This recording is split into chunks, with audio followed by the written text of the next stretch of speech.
आज आपल्याकडे आदरणीय व्यासपीठ तरुणांचं हृदय आदरणीय आबासाहेब 9 तारखेचे जिल्हा परिषद सदस्य कोरकेताई आणि 9 तारखेचे पंचायत समिती सदस्य आमचे मित्र महादेवांना कोरके पाटील. आता हे आबासाहेब दोन्ही उमेदवार आपले निवडून आलेत. फक्त किती लीड द्यायचे एवढं राहिले आणि सगळा गाव साक्षी आहे. आबा मला फक्त 40 वर्षात तुम्ही न्याय दिलाय.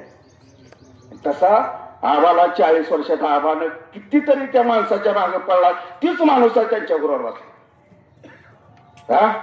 त्या माणसानं किती केलं त्या माणसासाठी. 40 वर्ष घरदार प्रपंच सोडून केलं आणि त्या माणसानं आता तर चान्स द्यायला आपल्या हातात. आता आपल्याला होत असलं आबासाहेब म्हणले कारखान्याच्या आम्हाला आबा मला तिकीट पाहिजे. नाही म्हणले मी प्रवीणला घेणार. तुम्हाला नाही आता तुमचं वय झालंय म्हणले. ठीक आहे म्हणलं आबा मी काय माझा मुलगा काय. पण खरा न्याय देणारा माणूस फक्त आबासाहेब. 2011-12 साली मी आबासाहेब एकत्र असतो. पण त्यावेळेला आबा म्हणायचे विठ्ठल कारखाना घ्यायचा हे घ्यायचं. आम्ही हसायचो.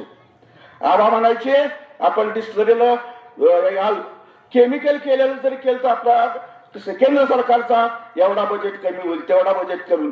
मी आमच्या हरिभाऊ माने मित्र त्यांची जाव आहे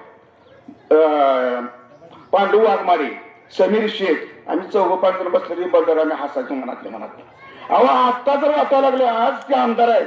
पण 2029 लाल दिव्याची गाडी घेऊन आबासाहेब आपल्या गुरुसाहेब येणार आहेत. त्यासाठी या 2 उमेदवाराचे हात आपण बळकट करायचे आणि काय नाही प्रत्येकाला चान्स द्यायचे. दाबा कुणी नाराज होऊ नका मला दिलं नाही त्याला दिलं नाही म्हणून. मला खात्री झाली माझ्या मुलाला मला 40 वर्ष कुचवलं. हे आम्हाला तसंच कुचवलंय. फक्त आभार दिलाय. त्यासाठी आपण जेवढं लीड देत आहे तेवढं लीड द्यायचं आणि चांगल्या मतानं निवडून आणायचं एवढी सर्वांना विनंती करतो. जय हिंद जय महाराष्ट्र.